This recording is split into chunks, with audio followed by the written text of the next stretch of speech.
Kaip supratau, kiekvienam tenka po stebuklą. Mano stebuklas buvo tai, jog kitoje gatvės pusėje gyveno Margot Rod Spiegelman.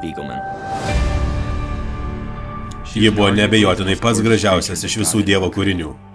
Margot gyvenimas buvo virtinė neįtikėtinai įspūdingų nuotykių. Ar taip ir džiūsi dėl šios merginos, kol baigsi mokyklą? Paskutiniams mokslo metams baigiantis, mudu su Margot buvom beveik nepažįstami. Iki to vakaro. Ką? Margot? Paskolink man mašiną. Ką? Šį vakar turi padaryti 9 dalykus. Ar tavo vaikinas negali to padaryti? Jis buvęs vaikinas. Mano vaikinas apgaudinėjo mane. Keršto planas pradedamas. Ne taip jau keistai atrodo. Liaukis. Negaliu patikėti, kad tu tai padarėjai. Fotografuok dabar. Tai buvo linksma. Jaučiu širdį plakant krūtinėje. Taip turėtum jaustis visą gyvenimą. Kaip gražu. Popierinis miestas. Popieriniai namai ir popieriniai žmonės. Iš arti viskas atrodo bjauriau. Tik ne tu. Manai, iš ryto viskas pasikeis? Labai tikiuosi. Margot vis atmėgo paslaptis. Turbūt mėgo taip smarkiai, kad pati tapo paslaptimi. Ji dingo.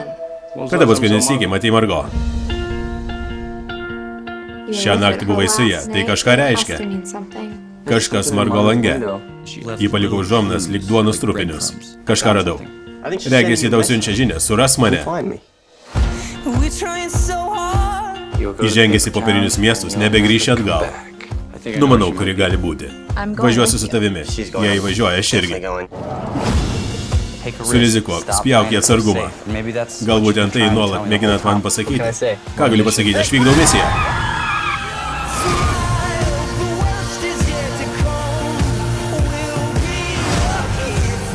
Tu ją myli, taip? Taip, myliu.